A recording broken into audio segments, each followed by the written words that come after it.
Hello, everyone, and welcome to the live performance of Convent Calling. We are so excited to be welcoming you from all over the world. I'm going to ask my friend Flo here to give you a proper introduction in Indonesian. Halo semua, selamat datang di drama online Convent Calling. Drama ini bercerita tentang kehidupan suster di Indonesia, tepatnya di Larantuka, Flores Timur. Kami sangat senang dengan kehadiran Anda semua malam ini. Dan kami juga tidak lupa mengucapkan selamat pagi atau siang untuk Anda yang bergabung di luar daratan Eropa. Kami mengharapkan Anda untuk menikmati pertunjukan ini. Selamat menikmati. The show runs about an hour. Afterwards, there will be an intermission, followed by a question and answer session hosted by Dr. Catherine Allerton, Associate Professor of Anthropology at the London School of Economics. On the side of your screen, you will see a box that has a chat function. Feel free to comment on the play as you watch it or to share your stories, anything that comes into your head, we'd love to hear. There's also at the bottom, there's a little feature that says ask a question. If you press that button and you enter your question will be featured in the question and answer session at the end of the show.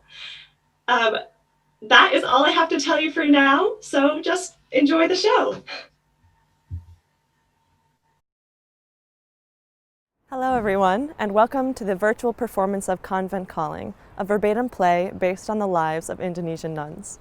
My name is Megan Rose Donnelly, and I'm a PhD student in anthropology at the London School of Economics, and this play is based on my research. For 2 years, I lived in Indonesian convents, getting to know the amazing women whose stories you are about to hear tonight. They come from many different places, speak many different languages, and have many different backgrounds and values. Yet in the small, intimate space of the convent, they are able to come together, adapt to each other, learn each other's similarities and differences, and build a new world together. The play you are about to see is composed verbatim from interviews that I held. That means that every single word that you are about to hear was actually spoken by a real person. You will see 5 characters representing 5 nuns, and they each come from different cultural backgrounds and different ages. But watch how these differences become the very means by which they come together as a community and learn to understand themselves. In the play that you are about to watch, you will also see some Indonesian dances and hear some sound bites from interviews with some of you in the audience tonight. After the play, there will be a brief intermission, and then we will reconvene for a Q&A session. Please do stick around, come back, ask your questions, share your stories, and help us dream up new worlds together. But in the meantime, sit back, relax, and enjoy Convent Calling.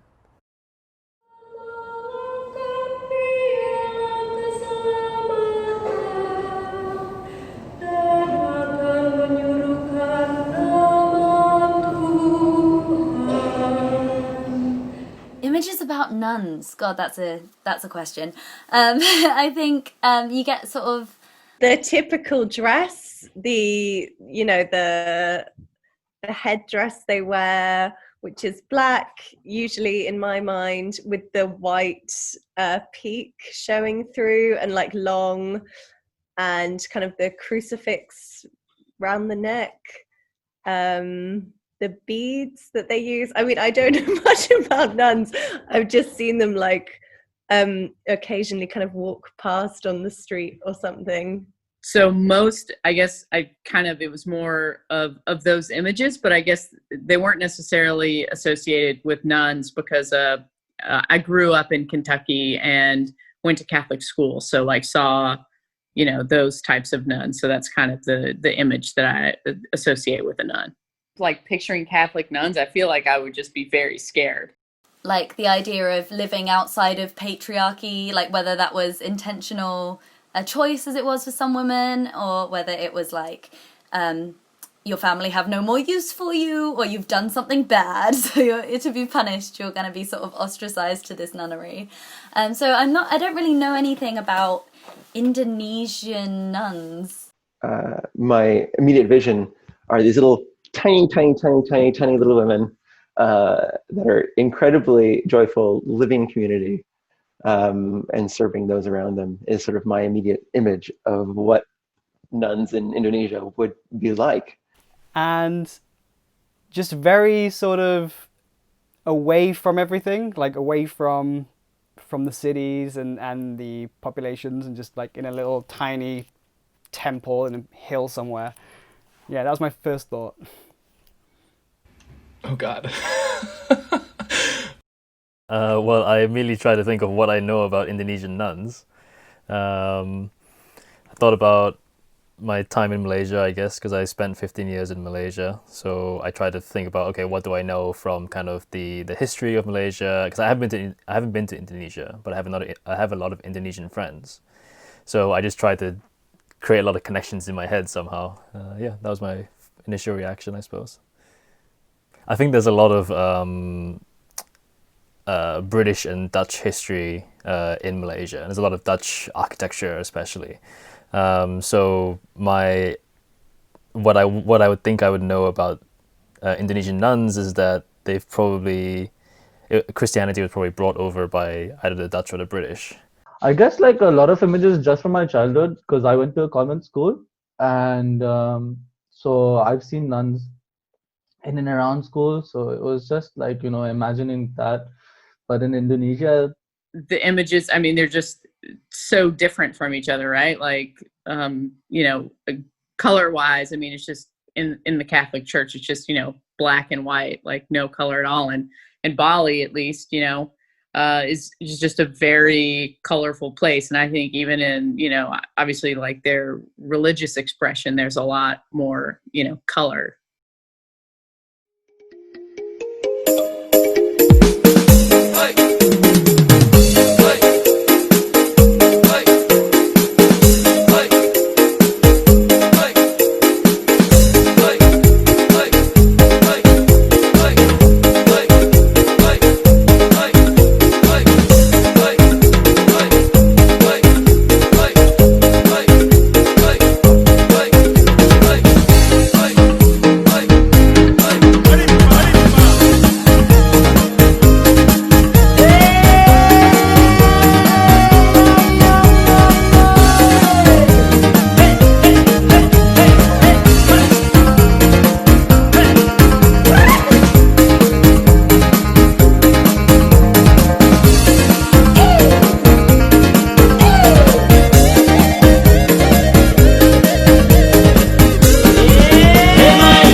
As for me, I am from this village.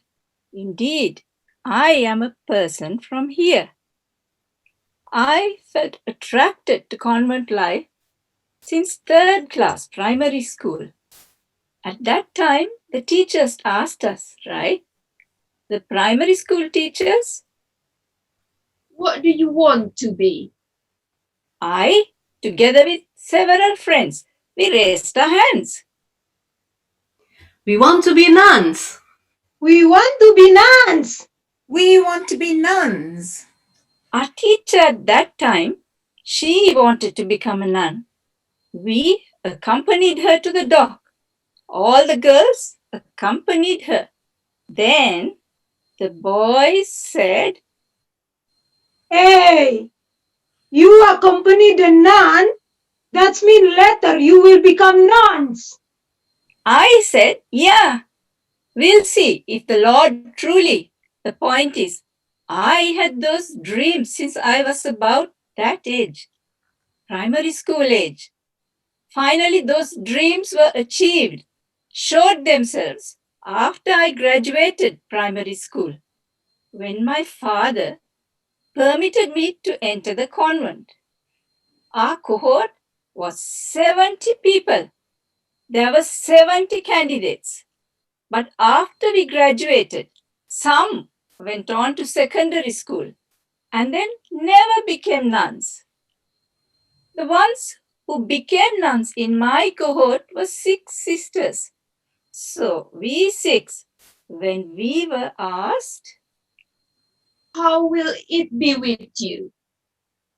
Do you want to become a nun first or continue school first? at that time, we spontaneously, right? We 6 were really naive, huh? Spontaneously. We enter the convent first. Yeah, we'll enter the convent first. Hey, we will enter the convent first. If we went to secondary school, right? We were afraid of being distracted by boys. Then we said, Well, we will become nuns indeed. We will become nuns indeed. We will become nuns indeed. I was studying to be a teacher when the call came. My father didn't want me to enter, but I had gotten a good education at the dormitory run by the Ursuline sisters. So matter of discipline or matter of this or that, yeah, I was already formed. How to organize your thoughts, your think well of other people. I mean, they would order us to welcome. That was already plenty in me. First from my parents, but it continued during my education. I hail from Timor-Leste. My mother died when I was little, when I was 4 years old. So I was raised by my aunt. I stayed with my father, but she raised us. When I finished primary school, I wanted to go to secondary school away. I wanted to stay in a dormitory, but my aunt, they didn't want. They said, You are choosing this yourself? Definitely not. Just stay here. at first, I saw the sister and the pastor and them going in our village for mass. Next, there were child altar service and them. There were those who follow in the sister path, follow the pastor path. I was so happy with them. I said, hey, when will I wear the same clothes as them, as the sister them? But I didn't have any information because we were in the village. Yeah, after that I got away. Hey, this one with all the experience, even more perfect. Hey, no one is perfect. My parents are farmers. They had 6 children. From those 6 children, to become nuns. 2 became nuns. The third child, the oldest daughter, and myself, the youngest. The others are outside. After that, from the 4 who married, came 1 who became a sister. And now there are 2 who became sisters. So there are 4 of us. 1 become a novice tomorrow. There is 1 in Mentawai. After her, me. The next is in Rome. She is studying in Rome. The 4th becomes a novice tomorrow. Awesome, awesome. I was really attracted to join. Yeah, to be honest, I was attracted by the calling, by the life journey of my older sister. That was the initial call. I was so attracted by her experiences when she would visit home, with the stories of working in different places. It made me think at that time, if I marry, I will just stay around the village. But if I become a nun, I will live in many places. That motivated me so much. That and the stories of my sister, moving and serving all over, really attracted me to become a nun. That was the initial motivation. After that, yeah, it became my priority when I finished secondary school. But my father and mother wouldn't permit it because my older sister had already become a nun. That's enough. 1 nun is plenty. My mother. No need for the youngest to go. But I was so intent that I said, Mama, I will go. In the end, she let me go. In my culture, the Leo or Ende Leo Ende, our culture is different from the culture here. In our culture there, girls are free. Yeah, I mean, they're not allowed to be randomly harassed. But you must learn how to place yourself. It's about your place in community. What I want to say, to underline, is that childhood is very important. At home, if we had a problem, we will sit and talk about it together. For example, my sister received a letter of proposal from a boy. We all gathered. We each had our own opinion. My father only advised.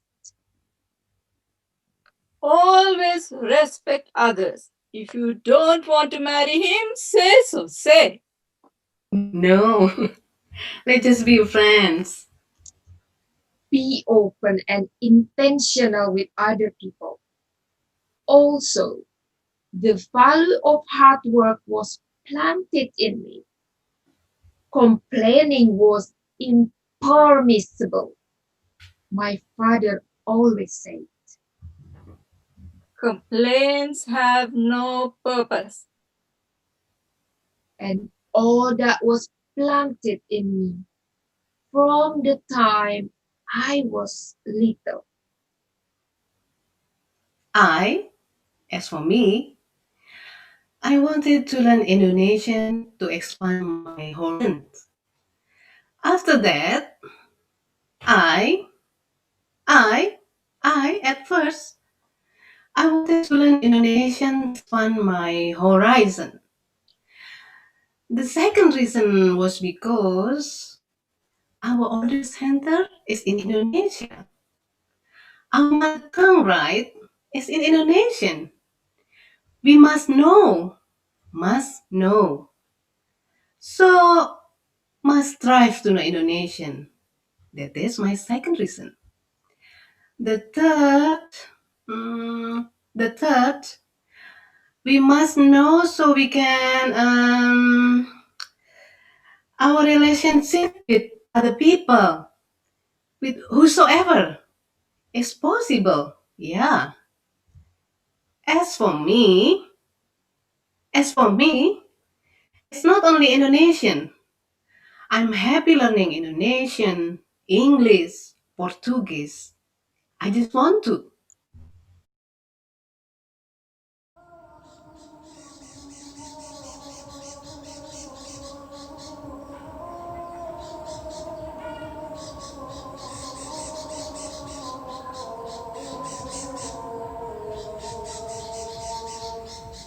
First one was when I went back to Malaysia for a brief visit. My friend and his family allowed me to stay in their house, and they're a predominantly Muslim family.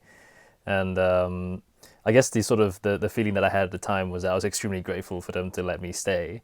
I was also sort of aware that Muslim teachings is as part of the law in a way. You cannot turn away people who need your help. So there was sort of within my head was like, this is really nice, and I was trying to find a place to kind of move in as well at the same time because I was in the country for 3 or 4 months. But it turned out that it was quite difficult to find a place, so I ended up staying with them for quite a long time. So in my head, I had sort of, this is really great, I'm really grateful, but also how much of this is kind of the feeling that an obligation in a way. I guess I've never really lived alone, because I sort of went from living with my family to living in student accommodation with like 5 other people, and then from there moving to another house share, and then another house share after that. There was like 7 of us. It was like 6 girls in this sort of 3-story townhouse in East London. Expectations. Interesting. Was living in Washington, D.C., and I lived in a house with 6 other women. So it was a house with 7 people in it. And going into that situation, I was definitely a little anxious. For my undergrad, because that's a really big thing in the UK. I know it's not in other countries, but it's such a big thing. It's meant to be kind of like the most fun time of your life when you have so many parties and like, you know, crazy like dares and just do crazy things. So I had big expectations and I'd been told that where I asked people where I should apply, which halls to apply to live in before I went to university, and everyone told me, I studied in Sussex, and everyone told me East Slope is the party one, and I was like, right, that's the one I'm going to go for. Something crazy through the roof, you know, like I expected to be best friends with my roommates and like my hallmates from first year for the rest of my life. I think that they would be like my family of sorts, you know, introduced me to like how life in the UK is like. I worked at a boys' camp. There's no electricity, no running water. There's no doors or windows. It's just like open camp. And so I think walking into that from essentially living in a city life the entire time, I didn't have any expectations in the sense I weren't conscious of them, but they were definitely very subconscious, and that I was assuming that people should act this way. And when 90% of the time these boys and young men did not, it kind of threw water on any kind of subconscious expectation. So it was very unsettling and very, I felt like I had to start from ground zero of like, what do I do in any given situation, which is frankly pretty exhausting.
Like the first day I was supposed to move in, I knocked on the door, and no one answered because they had gone out for a party and gotten quite drunk. And I waited too long, so I missed my flight back to India.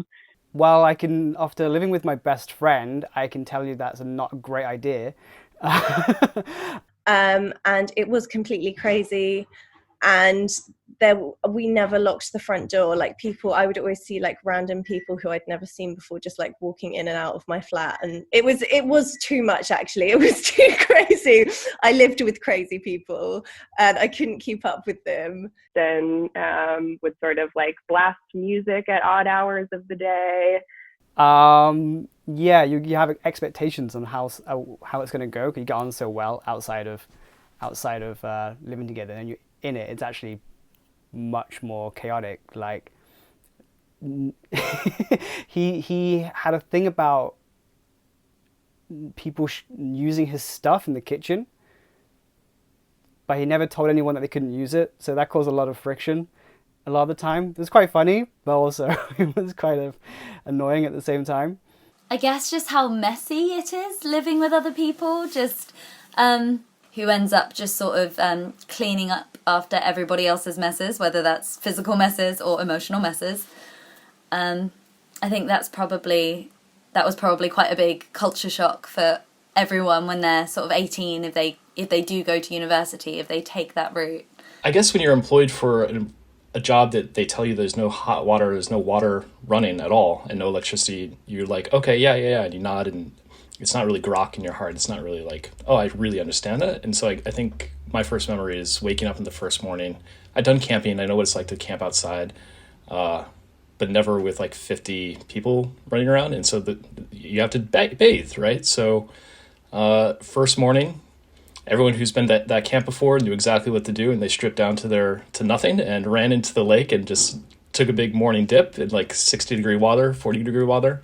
There's a lot of social norms violated in people just jumping naked into a lake and starting their day that way. So when I left Pakistan, I was so traumatized by high school that I made this promise to myself that I wouldn't really speak to any Pakistani, especially not ones from Pakistan, for the next 3 years. So when I showed up and I found out my roommate was like this kid from my high school that I didn't even know was coming to LSE, like that was a pretty big shock, because I was like, crap, this is what I was running away from. Where we had one person that we knew from the beginning was a bit anxious and needed a bit more patience. And for a while, we all had the energy for it and we all really worked at it. And then they went through a very hard time that made a drastic change to the way that they were communicating with us. And I think it was tough because it was just them. And we knew that it wasn't fair that they didn't have somebody in their corner in the situation. But at the same time, like, everybody's attempts to sort of reach out weren't really getting through. And it was like, how do you get past that when there's just a block?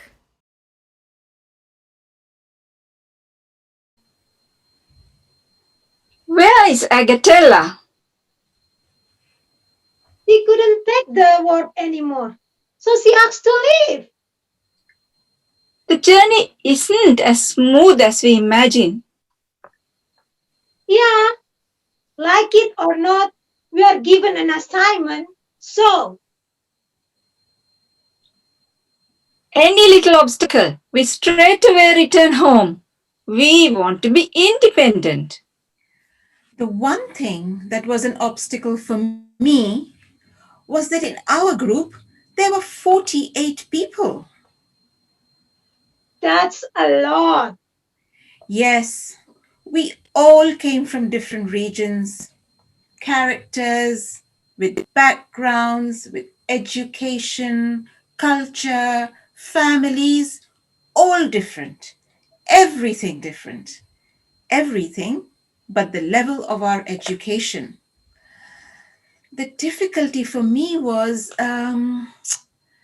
maybe I am the youngest, and because youngest children are spoiled, when I arrived at the convent and I wasn't spoiled, I felt challenged.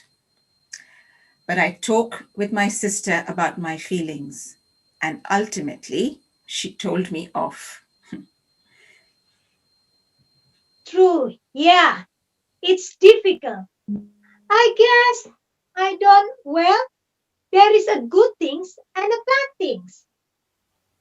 How about you in the beginning? Did you find it difficult to accustom yourself to us here in NTT, coming from Toraja? Yeah, I found it difficult. I was older when I entered the convent. After college, I worked for several years. I was 25 when I entered, and the others were in their teens. We were at different life stages. So it was hard to get used to that and get used to them. Especially since they use language which isn't It's not Indonesian. right. It's not Indonesian. It's the local language. So sometimes I don't know what they were saying. And there are a lots of conflicts, culture things that they do here that we don't do there. For example? For example, okay, here's one, a very small, greeting people. Here they have a custom, kiss the hand. We don't have that in Toraja. We just behave normally. Once we were with the bishop. All my friends kiss his hand. But not me. I just behave normally. Everyone was shocked. They were like, What are you doing? What are you doing? What are you doing? but we just do not have that in Toraja. It is really, but yeah, they saw me and they taught me. Here, we kiss the hand, especially if it's a sister who is older than you, let alone a priest. Yeah, from there I understood. It's a way of honoring people. I think that it's true. It's the family that first and foremost form the character of a person. Then the local surrounding. There's a lot of time spent in the family, in the inner circle, with the neighbor. That's it. That's what truly influences us. With whom did we play? What did we eat? Character is formed like that. From when we are inside our mother womb. Yeah. When we were little, we already have past. Education is not the only way to help. Rather, childhood really affects a person. The best formation in the formation we get in childhood. In our religious formation as a sister, we learn all about etiquette, from the smallest thing to the most important. Like they taught me here in NTT, if you go walking with a man, the man must be on the right side.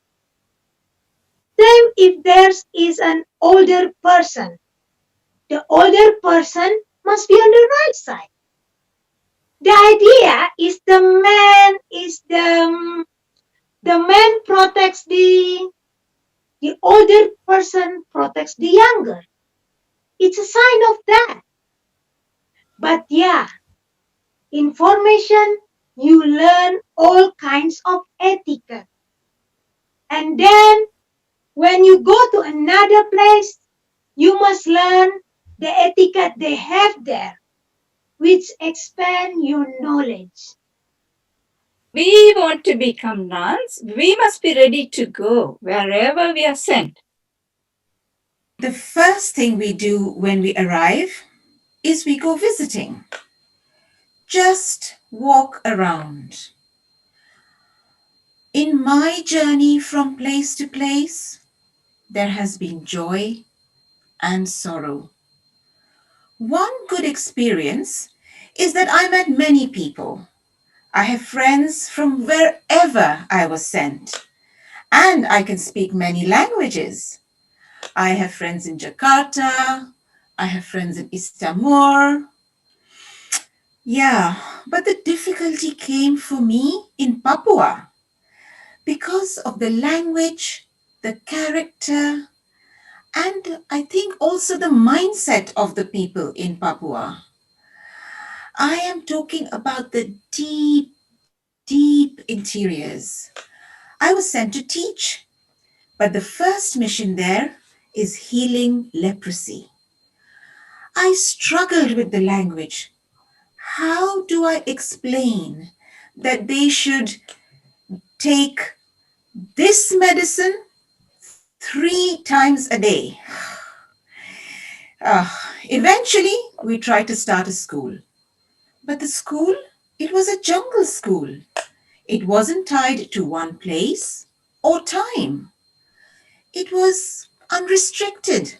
So whenever they wanted schooling, I went searching for children in the village and I gathered them to study. If they didn't want to study, we would go and study at the river. Or I would go to their homes. Or I would just chase them in the jungle. That was the first 2 years. It was being in the interiors that I understood what it is to live plainly. It taught me a lot. It was announced that I would be moved. First, it was said to the Regency of Flores Timur. All right, as a teacher, you know you must. 1 year before moving, we must already have consulted with the heads of the education sector. They will think about who will change places with me, take up my place and teach there. I don't know what happened, but unexpectedly, in the final announcement from the congregation, I was moved not to Flores Timur, but to Sikamamere. So, at that time, I was confused too, a little disappointed. I didn't feel content with the way it had unfolded. I said, "Oh no, we already befriended the education department. They already agreed, already wrote recommendation letters so I could move to Flores Timur.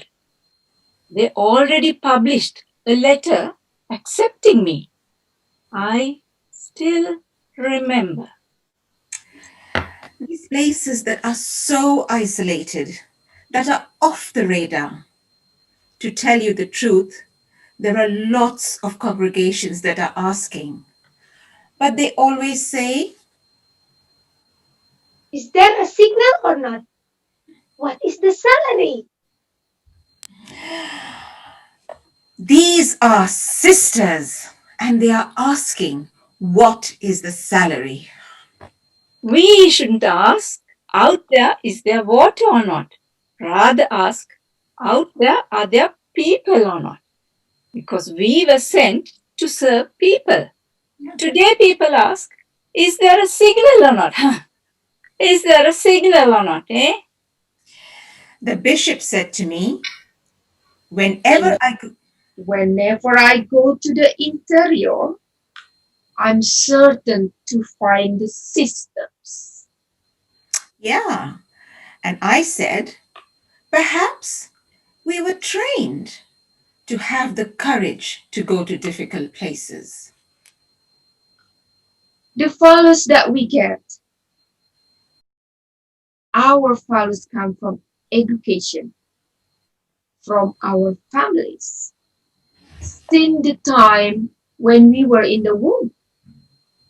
That becomes our character. The first child is different from the second child, right? If you ask me, you cannot change a person. Only God can change a person. Only we can change ourselves. We already have a past when we experience from our family, our mother, our father, them before us. Whatever difficulties and obstacles they face, we as their children can get it. But after that, we must find a way to listen to the stories they tell. How did it come to? Come to? How could the issue happen like this? It could also be experiences from the family at home that leave scars. Then we must accept ourselves because we must accept ourselves so we can heal. If we don't accept ourselves, we will always have this bad trait. Not long be good, not long we not so good. Like we hate ourselves and hate other people. If we can accept ourselves, we can certainly accept others. But if we don't accept ourselves, how can we accept other people?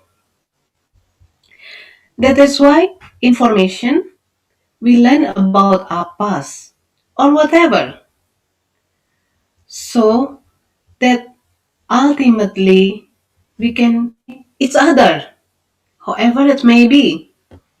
For example, several medical sisters work at the same place. Sometimes they too will conflict because one has this foundation. One wants to take herself as, I know better than you. There are those like that.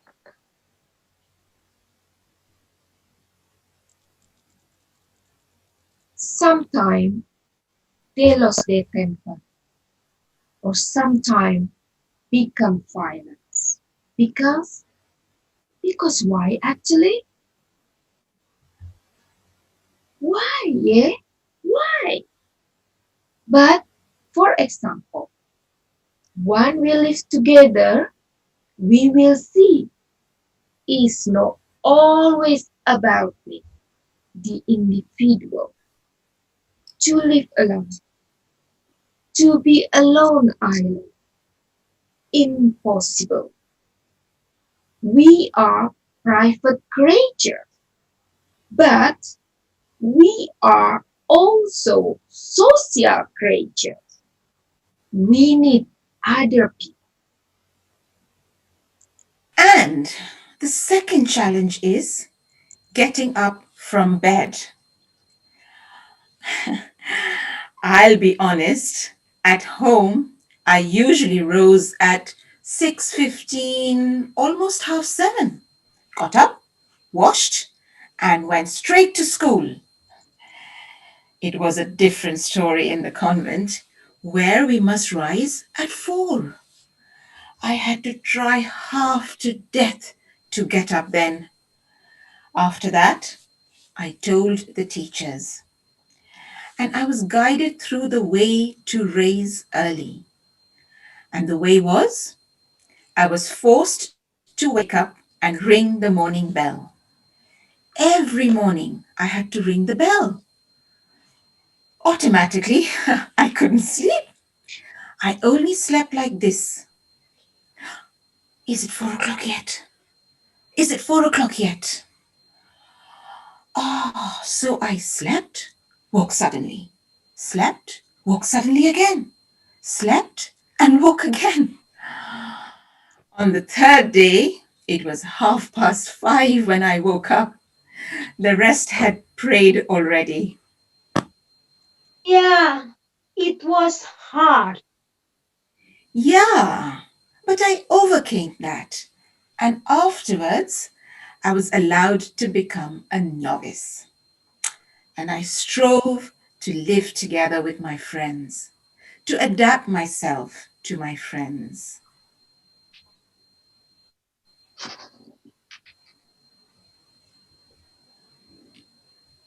Where is Joanna? She locked me out of my room again. I've been all around the convent, and this is the second time it's happened to me. She did the same thing to me yesterday. Hey, how you suffer? Truly, this is true suffering. I couldn't sleep. I just sat there. When she came back, she played music. And I said to her, "Turn the music off right now. I'm sleeping."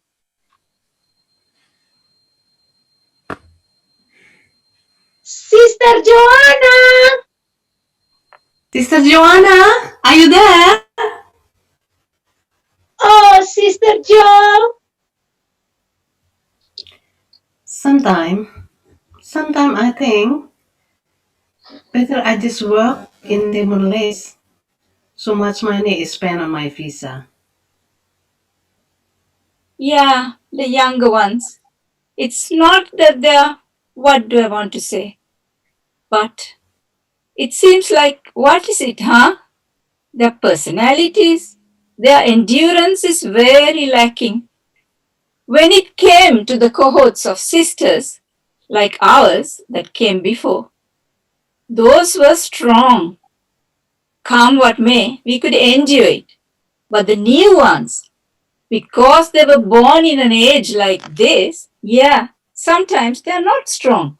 It depends on the person and their background. And also there are those who, to tell the truth, whose motivation, whose underlying motivation in becoming a sister is maybe they were forced by their parents or they were running away because they were angry. I give up. I give up.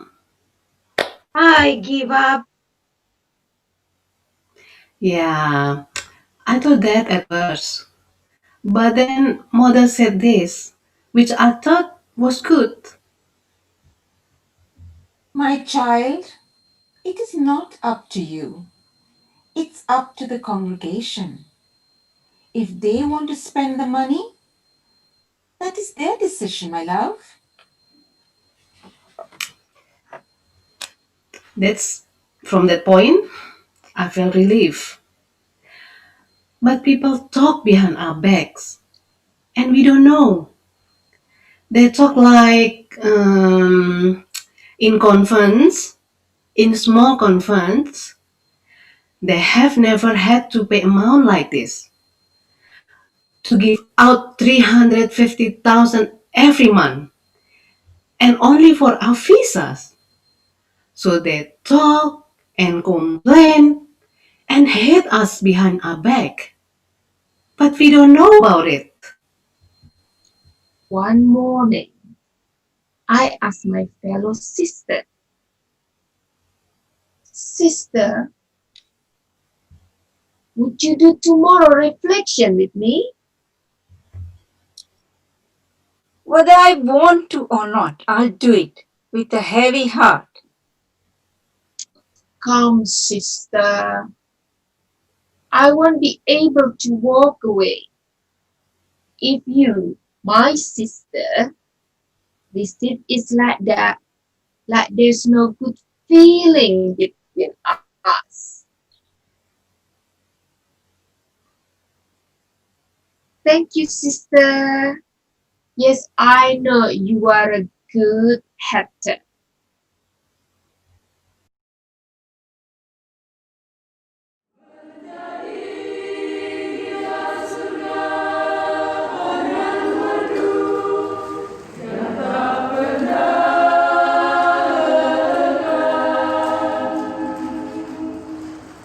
my case, trying not to feel guilt in a way.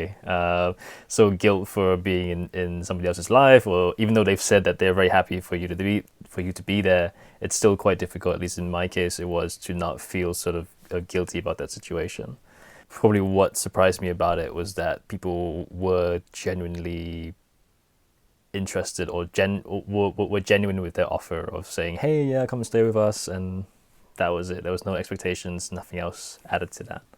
Maybe not all unis are like this, but you just meet people that you would never normally choose as friends, which maybe sounds mean, but like, you know, you grew up in different places, you've had different like life experiences, and you all get thrown together and you kind of have to make it work, and it's quite nice. There were a few times that we had to have like house meetings.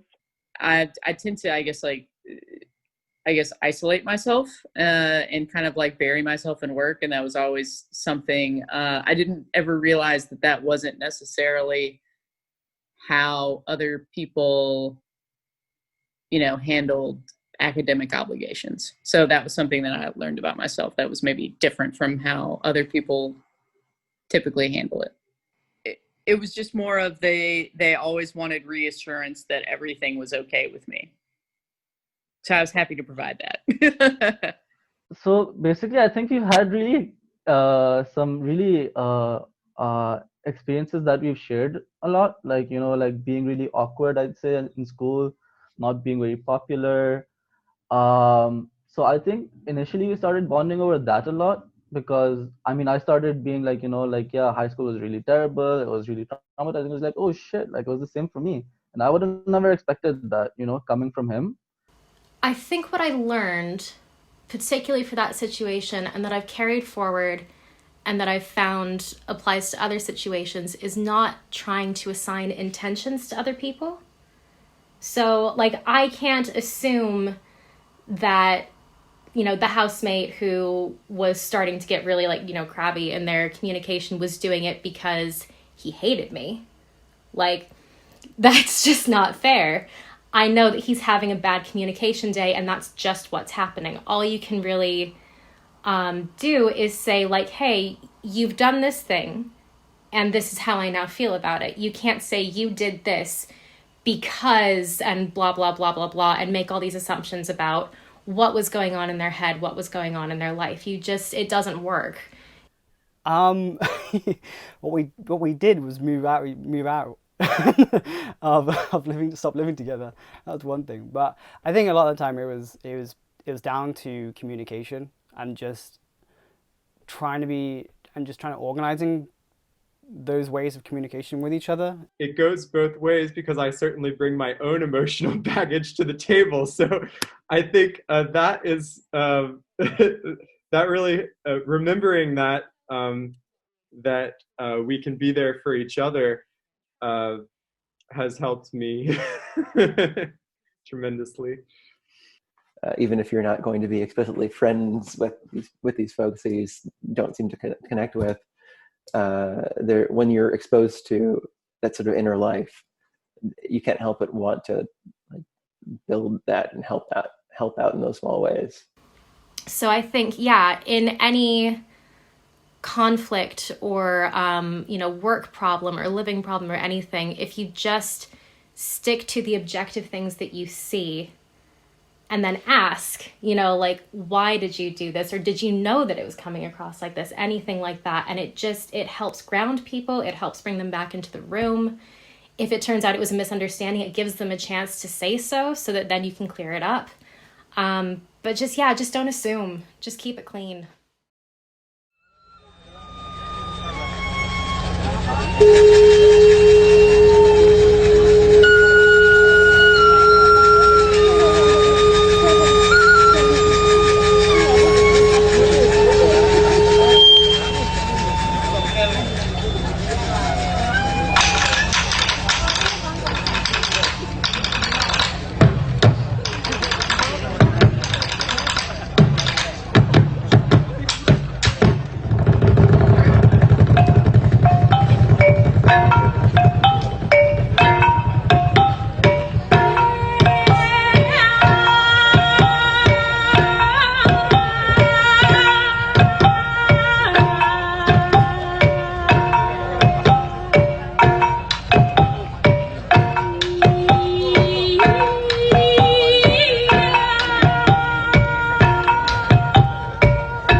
Would you ever live in a convent?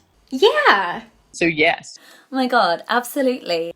Yeah, if I could, Yes, I would totally do that. Yes. That sounds like loads of fun. And I hope it's a convent, though, where they allow singing. A monastery, yes, I would, absolutely. 100%.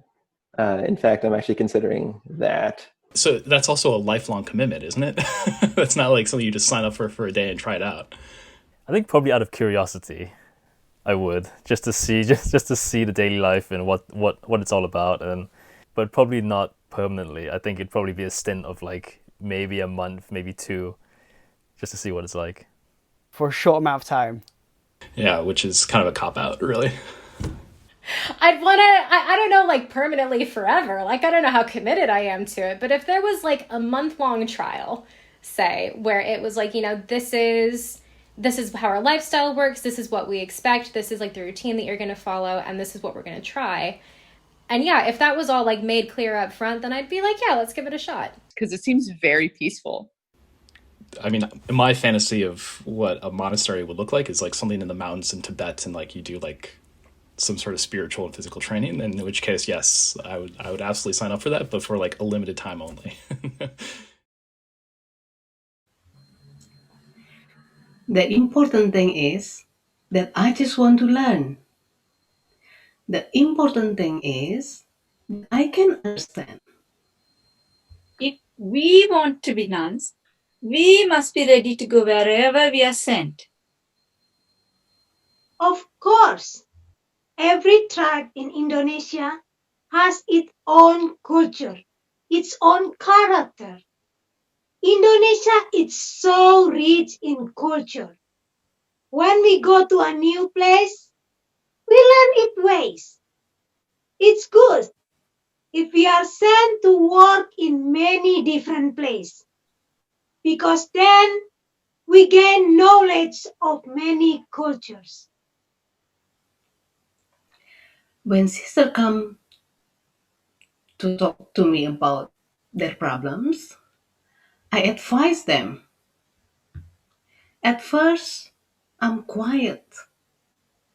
I listen first. When they finish talking, then I will say it back to them. I give clarification. Yeah, give advice to them. We have to be like this. We have to be like that. We come not to follow this person or that person. We follow the one who hang on the cross. We must struggle. If we have the trait of humility, we can take whatever comes. That's what the foundation period is for. Since then, we are being formed like this. For example, take me. Say I'm quick to anger or offense, and I'm easily angered. Now, how can we treat that easy anger? We must get down to the roots. The roots? Sometimes it's qualities carried over from home. I say everything hang on us. Everything hang on us. If we play dumb, if we don't care about others, if we are dispassionate toward them, it is certain they will not come to us. Everything hang on us. Which means we can only beg the Lord. That is all. Beg. If I am angry, Lord, let it not be excessive, right? But then there are those who are easily offended or who steal. Or there are those who are not so humble. For that, there is formation. That is from the time she is a novice until she becomes humble. It is the process of the self. until she becomes. She watches, she follows the life examples of her peers. Oh, that mean I must. Yes, work on that. On its own, it will emerge. The humility. It is true. It is difficult. Difficult. For that, pray constantly. Humility will come into its own. While you are praying, like I said, ask. Why am I? Why? Is it that I'm arrogant? There is something you may have carried from your own village. It is truly personal. We have the opportunity to cultivate ourselves. From my formation leader, the sister who lead the formation, I learned the question of sociality, how to live social, how to live socially. Yeah, like if someone arrive, we have to receive them like a friend. Even if it is just water, we must give it to them. How? Yeah, call out to them. And like we must serve them with friendliness. Yeah, receive them with good heart, joy. Give yourself to others, and God will fill you with the strength you need. Receiving guests, anyone at all. Guests from afar, from near, fellow sister. That is the thing. We must go all friendly and nice to receive them. Then we must be social. Yeah, we must. We must possess social trait. Be social with people. We are like to get any blessing, we must give first. Only then we will receive. We give whatever there is, whatever is with us. Jesus said, Eat whatever is prepared for you. Eat whatever is prepared for you. Eat whatever is prepared for you. It's like us sisters. Wherever we go, we usually stay with the people, to the point that many priests say that working with us is not difficult. To send us out for work, we rub shoulders with the people. We take on their smell. That is what I learned from my formation leader. Because she, she liked the young Japanese man who migrate to Timor-Leste for work. Like she was good-hearted with them. Even when we didn't have fish or rice, or when the rice remaining in the cupboard was only one sack, she would always take it up and divide it among them. Give them noodle, yeah, coffee, yeah, give to them. In the end, it wouldn't be long before some person helped us. It wouldn't be long before there was a person to bring along rice or vegetable or fish for us. Then she was like quick to pity people. So quick. People who live modest life, who sell things at the market, like they sell vegetable or whatever, and people weren't buying anymore, she would buy from them, even if we already had vegetables at the convent. She would come back and divide it among the neighbors. She had pity on them. That is what I learned from my formation leader. I saw it directly I followed. Every time there is a problem, I try above all to understand. Already been about 35 years? 37 years in this order. Yeah, I moved here, right? With all the different background. From there, I learned, yeah, we must accustom ourselves. We must make sacrifices and all kind of things. But one thing that I experienced was my strength, was prayer, right? Prayer. My prayers. I believe that it was the Lord who was my strength. Every time there is a problem, I speak with the Lord.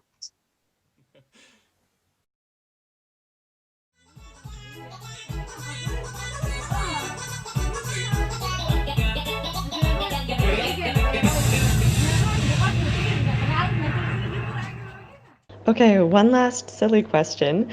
If you had the chance to say one thing to the nuns, if you met them on the street or you had the chance to sort of send them a message, what would it be? That's really difficult because I think I would want to ask them questions rather than broadcast them a message.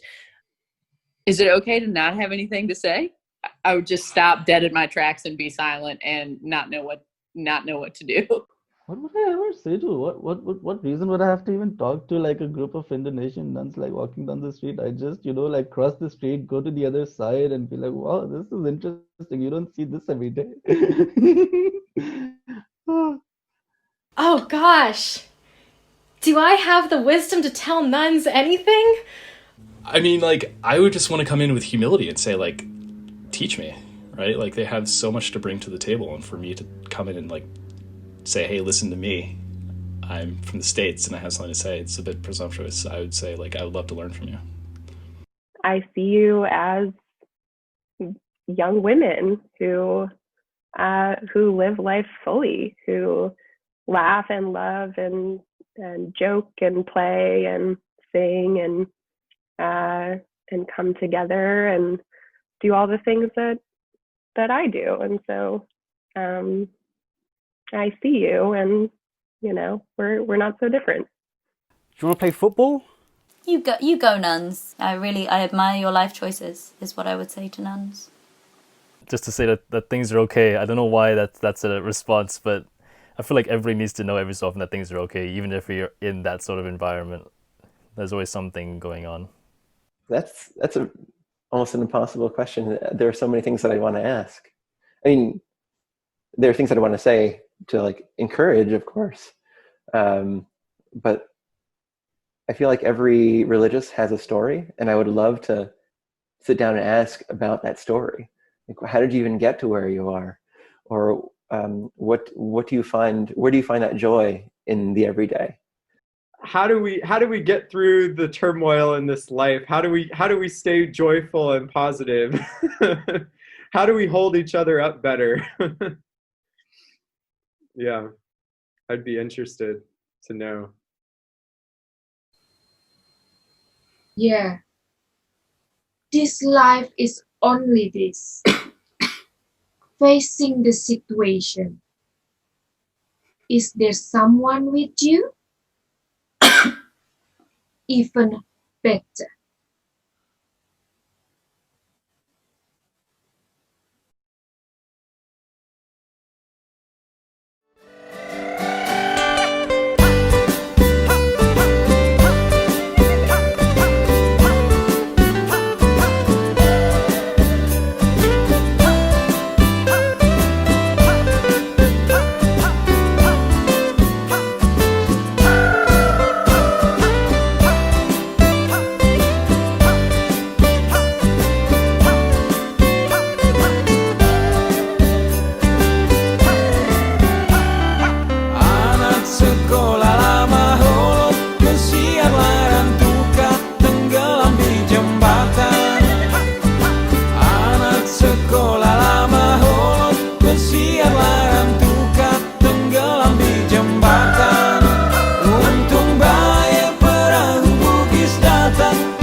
That concludes the live performance element of tonight's event, but we will be coming back for a question and answer session. We're going to take a 5-minute intermission, so go ahead, do a dance, get a drink, and come on back to meet the team and ask whatever questions you have about the play or the process of making it. See you soon!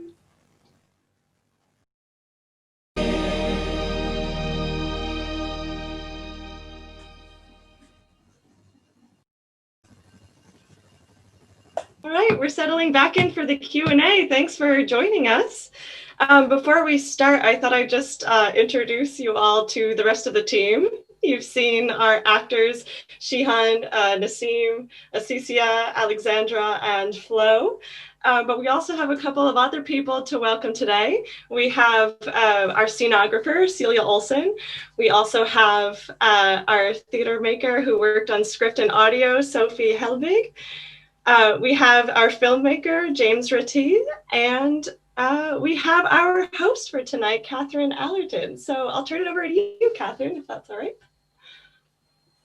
Thank you so much. It's a real pleasure to be here. And that was a really wonderful, beautiful, atmospheric performance.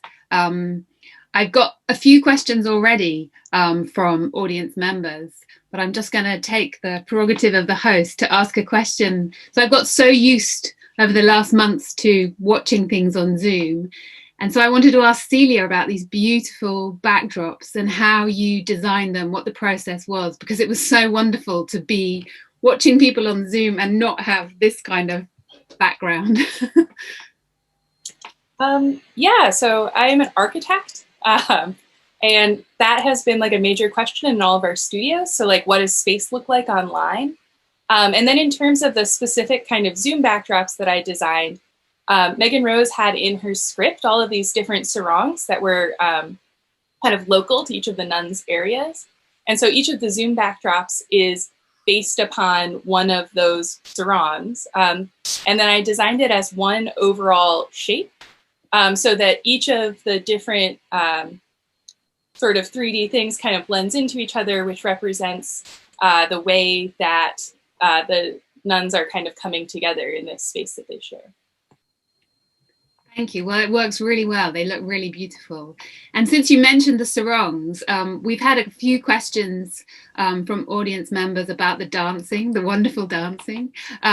So I guess it's a kind of couple of questions. One is for Megan Rose to say whether there's a particular role that dance has, sort of spiritually or in any other way within the convent.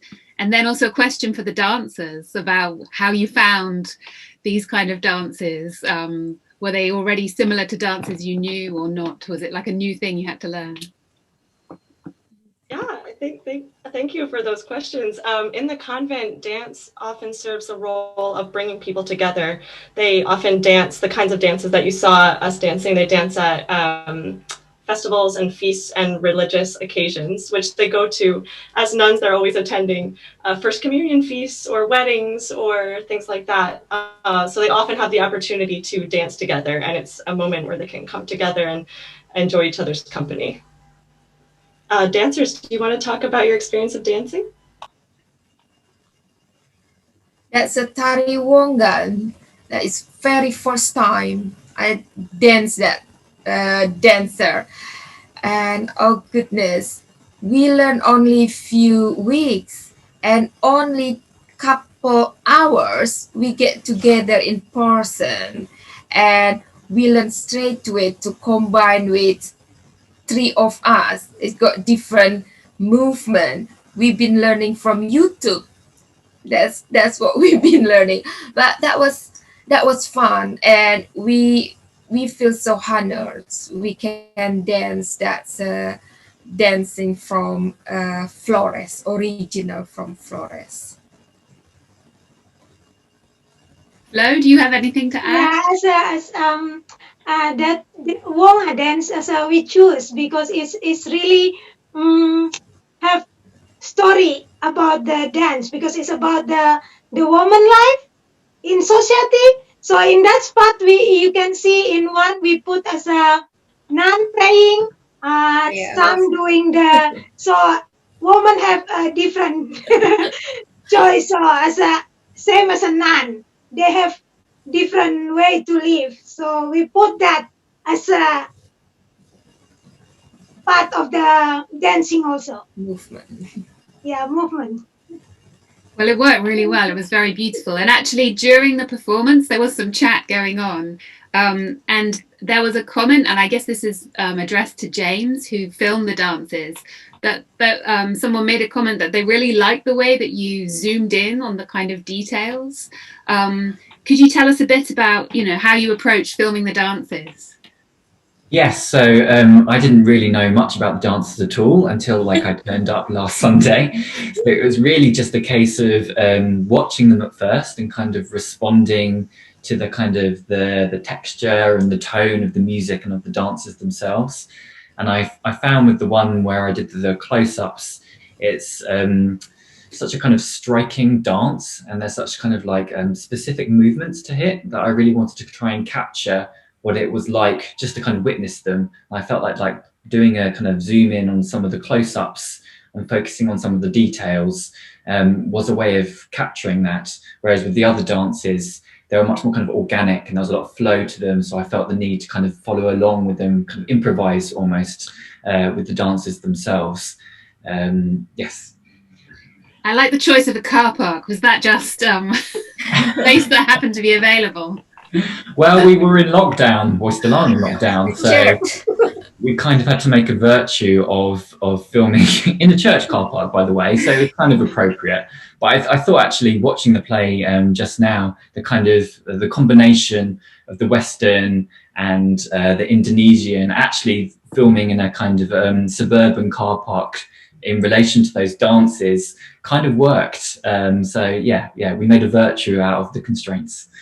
I think it did. I think it worked really nicely because, I was sort of listening to this music that I know from having gone to Flores many times, this very particular kind of Flores music, but then seeing this kind of wonderful municipal English car park was kind of interesting. And there are a few questions in the question and answers bit here about the use of the interviews and the choices that you made in kind of writing the script about how you went about doing the interviews, how you made the decisions about what kind of connections you might find or leave for the audience to find. I don't know if that's a question for Megan Rose or for Sophie, who I know worked on the script. Sophie, why don't you go ahead and take that one? All right. So we were doing the interviews together. So Megan Rose was leading the interviews. I was there as a silent observer. So I had the luxury of just listening already and taking some notes. And then I had all this footage of like all these amazing answers to all these questions. And I had to then pick and choose what I'm going to use. I knew roughly how long it should be. I think I made them all roughly a minute longer than I was supposed to, because it was just so difficult. And also, like, I think 2 days or a day before we said we want the final version, we had like so many emails of people willing to be interviewed, which was really brilliant. So we kind of squeezed another few hours in to kind of get more voices after we already had a version done. So that was pretty interesting. And what I found that a lot of people said very similar things. So that made it obviously easier for me to say like, okay, cool, at least I pick one of those things and then I have to have 7 of the same answers. But that was also quite magical for me to realize how similar answers can be of like how to resolve the conflict. Like pretty much everyone said communication at some point. So that was really fascinating. And in terms of script, like I was just really helping to advise Megan Rose on like how to get a bit of structure in, because these are words spoken by the people. So when I first talked to her, she was like, yeah, all these words from the interviews, but I don't know if there is a structure. And so we just like read it together and like looked at it together. And then we realized there is actually already kind of a 3-act, and like the calling and then the expectations and then reality of living in a convent and then how they resolve it. So I was really advising on how we could puzzle it together. And there's also a question for which I guess is for Megan Rose, but then we might be ask the actors as well about their perspective. So it's from Nick. It's whether you wanted in kind of rehearsing, were you really thinking of the women you knew, the actual nuns you knew? Did you feel tempted to sort of direct the actors to be more like those women? Or how did you kind of cope with that process? And then after that, I'll let Megan Rose speak first, but I'm interested in the actors. What's it like to speak words that are actually from a real life person, you know, and how much do you want to know about them or not want to know about them? But Megan Rose first. Yeah, I think this is a great question. It's something I think about all the time, because I really see this kind of theater work as inviting people to sort of step into someone else's shoes. But yeah, of course, at the same time, I've interviewed these people and I have really clear visions of who they are. I helped myself out a bit by making all of these characters composite.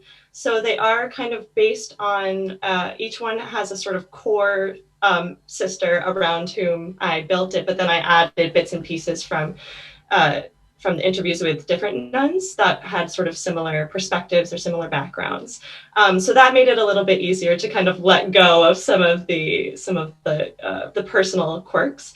But it's been really fun and interesting to watch the life that these amazing actresses bring to their characters, because each one has a sort of specific way of being that they bring to the role. And when I watch it, having known both people, it seems like a meeting of persons. And that is really exciting for me, I think. So overall, I've been able to resist, but I guess they could tell you if I was totally successful.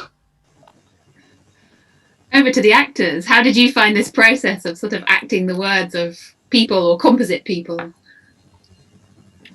I'll go first.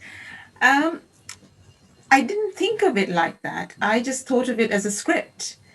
And I guess what was really fascinating was this was somebody really feeling these feelings.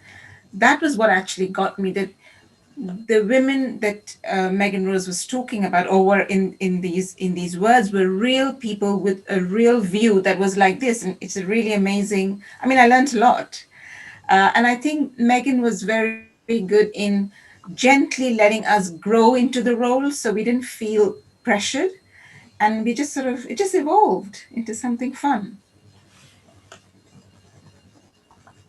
I don't know if Shihan or Asicia have anything to add. I think it's nice because it showed the diversity of Indonesia. It's not the normal picture you have. And to think of a convent living in Indonesia, and it's just made me want to go to that part of the world and to Flores. And yeah, it was amazing. I think the more we got to know each other as characters, it became easier to play as well. Thank you. And for Flo, this is your home region of Indonesia, right? How did you find that, sort of turning your kind of childhood and your memories and helping turn it into a play? It's really great, and it's unexpected. When I read about Megan's story, I say, okay. It's just like small islands, and you choose from. Okay, I really want to be part of it, and Megan really is a good director. She direct us really great. We feel like we really the character. I really put myself into the character. Yeah, so it's really great to be part of it. Thank you. That's wonderful. And there's a question which relates to what we've been talking about, really, about what made you want to bring your research, Megan Rose, into this kind of format, and what have you learned in the process? Has it helped you in your kind of research process?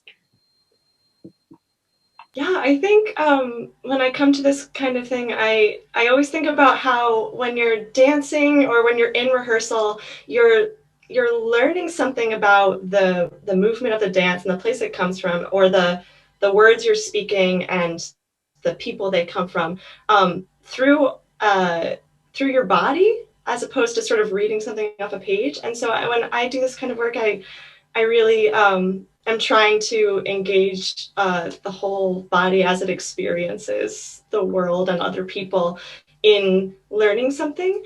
So in this case, I think that really came through in terms of, first of all, I think working with the actresses, and I learned more about the specific nuns and the things that the actresses were picking up on, that they cared about. They said, oh, this is interesting. And I said, oh my goodness, I didn't actually hear that when I was listening to the interview, or, that wasn't the interesting thing to me in the moment. So it's been really good to notice and hear the things that they notice and hear, because it helps me get deeper into the stories of the women that I care about so much. And then I think also doing the interviews with Sophie, we've been talking about a lot, people saying the same thing over and over. And one of my favorite things was I asked everyone this kind of provocative, silly question at the end, like, what would you say to nuns? And pretty much everyone said, I wouldn't say anything I would want to ask, I would want to learn. And that's been an important lesson to me in this process, is that I think sometimes we think of ourselves in the West or something as not being open to each other, or not being open to other people's stories. And I just heard time after time after time people saying, tell me your story, let me listen, I want to hear, let me be quiet. And you hear the same story in the nuns. So I think it's kind of, you see it in different places. There's a sort of human element there. Wonderful. So we've got a kind of range of questions as well, which I guess are really asking about the nuns. And Kirsty's asking whether you got a sense of how the nuns feel about history. Is there any sense in which they feel they might be belonging to a more colonial kind of institution? Yes, definitely. And I know Shihan's research touches on this a bit, but the nuns definitely see themselves as inheriting a history of Catholicism from Portugal. They're very proud of that, from sort of carrying through this tradition. I say nuns, but it's really the region of Flores Timor. People there, they have this procession that happens every year before Easter, where they process different statues basically along the sea and then around the city. And these are really holy objects that are very meaningful. And the way that they do it, that people say, is past centuries from Portuguese colonists who sort of brought the tradition in the first place. And they're quite proud. They always tell me, oh, they don't even do this in Portugal, we're still doing it here. So yeah, I think so. I don't know if Shihan has any more insight into that or not. Nothing too much to add, but that's interesting that traditions that are lost in European Portugal are still surviving in corners of the globe. And in the case of East Timor, of course, we know that there were Portuguese descendants, but it survives in other parts of the world, in little niches in India or Sri Lanka. Yeah, it's fascinating. Thank you. And Johnny has some very interesting questions. He's sort of interested in whether there's any kind of structural aspect of the convent that allows nuns to sort of temporarily escape. He's sort of saying, is there an equivalent of Rumspringa? And did you notice any kind of desire amongst the nuns for that kind of need to escape? Oh yes, big time. Yeah, so there is when they're very young and they're going through this formation period. You heard the characters talking about it earlier, where they're talking about the difficulties of waking up early or being in foundation and or formation and having people tell them. During that time, they're really not allowed to go anywhere. They're being kind of sort of molded into a particular type of person. But after they make their first vow, and then after they make their final vow, and pretty much every year in between, they get a holiday of about 3 weeks where they get to go home. If they live further away in East Timor, for example, they get a month and a half.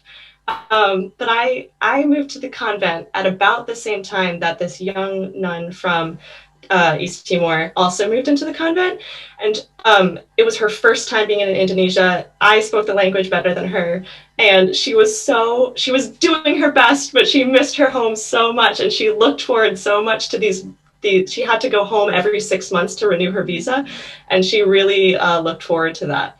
But the interesting thing was, after about 2 years, she got acclimated to the convent. She stopped really worrying about that. The convent kind of became her home. As it became mine in a way, we kind of grew together in that. So the answer is yes, they definitely long for these moments away, but they are built into the system. Interesting. And that connects with another question, which is from Eileen, and she's interested in what role you think the sisters' families play in their development whilst they're at the convent. Yeah, I think the sisters really beg their families to pray for them. So I think that they would say that that the prayers of their family have a huge impact in how they're able to sort of persist. A lot of nuns say, "Oh, I wouldn't be able to last here. It's a tough place to live. I wouldn't be able to handle it if it weren't for all of the support, emotional and spiritual support that they got from their families." And then a lot of them too, a lot of them have smartphones, and they FaceTime their families all the time. So they have a little connection there too. That's fascinating, because Yash has asked about social media and is interested in, whether it's expanded the nuns' sense of space and of community, who's close to them, who can help them, who needs their help. This is a really good question. Actually, I think I want to ask Alexandra to answer it, because we had an interesting challenge in procuring the music for one of our dances. And how did you get that music, Alexandra? Could you tell us? Oh God, yeah. We only have the from the YouTube. But I mean, not perfect. So I have, I know sister from Larantuka. She's a general. Probably she's here among the audience. Sister Veronica, thank you so much. She helped us. She helped us to contact the principal of the school who done this dance on the YouTube. So, oh my goodness, that was so blessing. That's just like little miracle. So she found it. She found the number. She found the who in charge, the teachers. Is it the art? We call the seni budaya teacher, Bapak Fernando. Thank you very much. Terima kasih banyak. So Mr. Fernando Hamid sent email to us. Yes, we have the music. We have the student. They were dancing along with God in the school. So they give permission to use that as a music. So that's why we use that music. But unfortunately, that time when we filming, we did not get in touch with them. Just the time is not right, or because the time is different with us. But the end of time, that's a thank you for James. That's a wonderful. I think that's big. I'm really looking forward to that. And all the children, a student, and all the teacher, they are waiting for the video of us dancing that one. that is really amazing for them.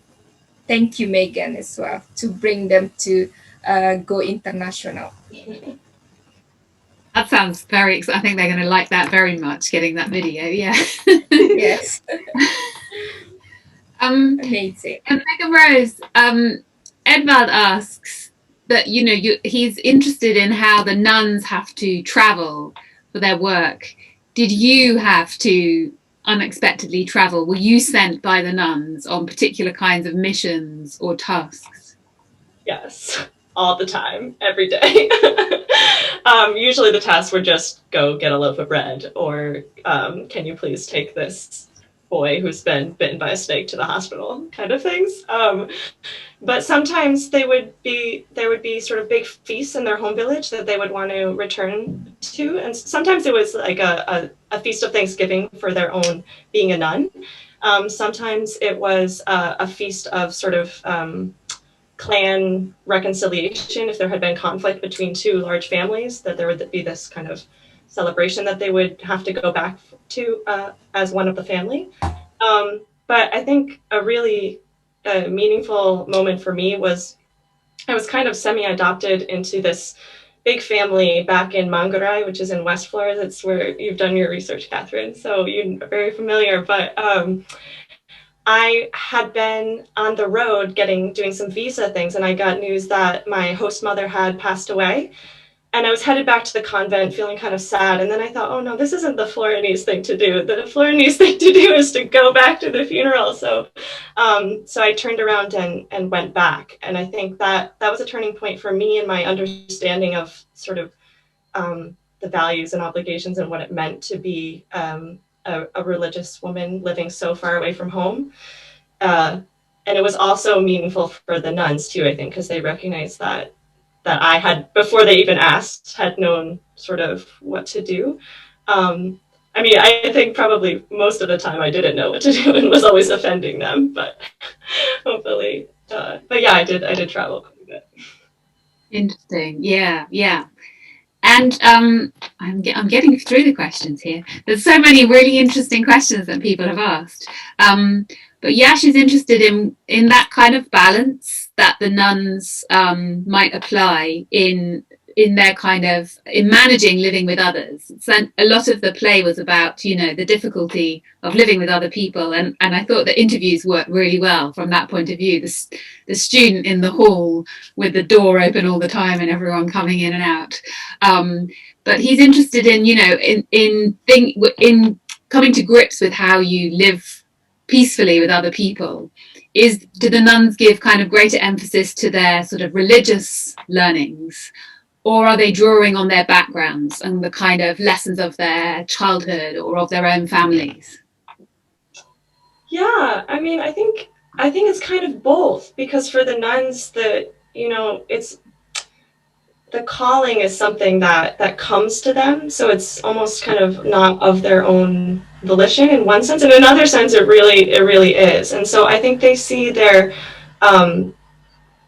spiritual life as sort of bleeding into every aspect of their life. So Sister Elmina has this great line where she's talking about how you can't change your character. Other people can't change your character. It's sort of formed when in childhood, depending on your experiences there. But she does say only God can change it. So there's this sense that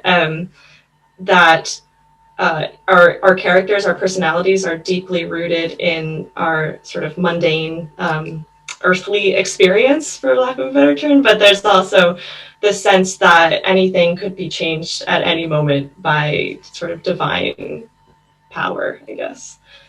So yeah, it's kind of knit together really tightly in this really interesting, beautiful way. And a really fascinating question from Sasha, which is also something I've been wondering, which is how do you go about putting together a play during a lockdown? I don't know, maybe they're actors. What is the process like of rehearsing? How does it actually work? Yeah, well, actors, take it away. What was your experience of it? We got time in lockdown, so it's really it's really good. We got something to do, and It's really nice. The only thing before about dancing, it's really hard because in lockdown, but at least we managed to did the shooting. So that's great. That's really great too, because before we, okay, maybe we just do shooting, record dancing by our ourselves at home, and then the James we put together, but then we did it. Yeah, thank you. My experience is the opposite. I'm very busy, but I found the idea of doing something creative so much fun and so relaxing. And I think Megan and the whole team have such a easygoing attitude, but yet we were on the path to getting to the end where we were trying to get to. So I've absolutely enjoyed, the creative side of this. Yeah, that's all the credit for Megan.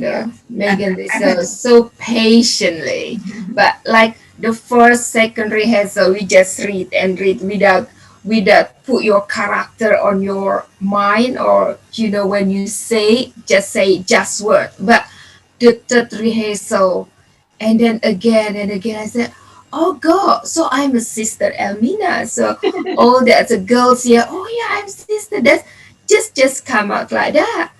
And Claire is very help us as well, so patient about this technical. But yeah, we are a good team. Thank you. You can tell you're a good team. I mean, it's quite impressive how it all worked and how it all knitted together. And so, a final question. I mean, I was thinking, listening to the interview, particularly with the student talking about the halls and the various students talking about their excitement of living with other people, and then it's like someone from somewhere they've been trying to escape. I was really thinking of the fact that so many students in these halls at the moment are having to spend even more time with those people, and that process of living together must be even more fraught and difficult. So I wonder, Megan Rose, if you can tell us about how the sisters are coping at the moment, and what's your own plan for going back? Yeah, that's a great question. So we were talking about social media earlier, and so I'm always on WhatsApp with the sisters. I'm always texting them, or they're always texting me. We're back and forth. But I think what they have done is they have, to the best extent possible, sort of turned their gaze outwards. So they've been trying to look to other people who they feel are sort of struggling more than they are. So they've been gathering a lot of, they made a lot of masks. They distributed a lot of masks to people. They brought sort of food and provisions to people because a lot of markets have been closed down. One of the things that Flores did really early in the pandemic was shut down all the ferries, so no one could go anywhere, which I think to us here sort of doesn't sound like such a big deal, but this part of the world is really connected by boats. And so it kind of shutting down the ferries means like there's no daily market. So you can't sort of buy food, and the people who are selling food don't have that sort of daily income. So the nuns have been doing their best to support the people around them in the communities that they're working with. And I think as far as I can tell, that seems to have helped them at least, reassure certain parts of their concerns. But it's hard to tell too when you're not sharing the space with them anymore what's troubling people. But I haven't gotten any distress calls, which is really good. Not that I usually do. And I'm hoping to go back. I would love to go back in July because some of my best friends are making their final vows, which means that they are. So the way that the sisterhood works is that you kind of have these temporary vows every year. You just vow to be a nun for 1 year. For about 7 years, every year you say, I'll be a nun 1 more year, 1 more year, 1 more year. And then after about 10 years, you're invited to make your final vow. And once you make that vow, it's kind of, you're locked in, you're a full member. And it's a really big deal for the girls and for their families. So I would love to get back for that, but we'll see. Pandemic and Shall we go together? All of us? Yeah. You should. I think that would be a great trip. You're all welcome to come. Yeah, it's really great. Well, we've pretty much run out of time for the questions. Thank you so much to all the audience members for putting your questions in the chat. And sorry for anyone if I haven't had time to ask your question. But I'm going to hand back to Megan Rose. Thank you so much, Catherine. And yes, thank you so much, everyone, for joining us tonight. It's been such a special experience for me and for all of the actors and all of the exceptional designers on this team to have you here watching this work, because we've been working so hard on it and it's so close to our hearts. So thank you so much for joining us. There will be a recording of this show that will be posted on our Facebook page. So you can go to facebook.com/conventcalling and find it there. If you have trouble, you can email us at conventcalling@gmail.com, or you can find us on any of the social medias, basically.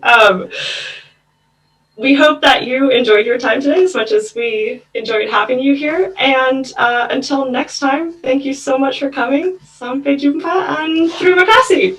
Terima kasih.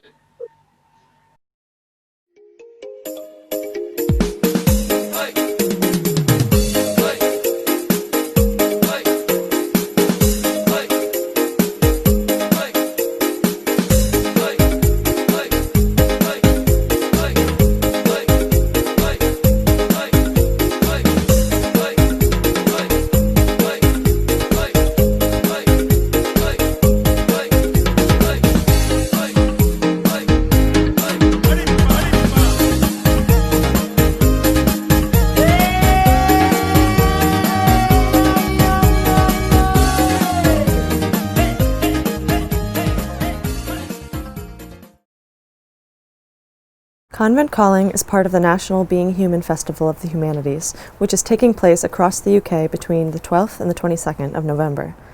Being Human is the only national festival of the humanities run by the School of Advanced Study, University of London, in partnership with the Arts and Humanities Research Council and the British Academy.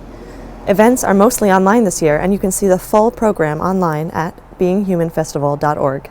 The festival can be found at Being Human Fest on Twitter, Instagram, and Facebook, and the hashtag is BeingHuman2020. Please help us to keep as many festival events as possible free, and to improve the festival in years to come by taking a moment to fill in a feedback survey. Your feedback is incredibly valuable. Finally, if you'd like to help support the festival by making a donation, please go to beinghumanfestival.org/support-us. Thank you.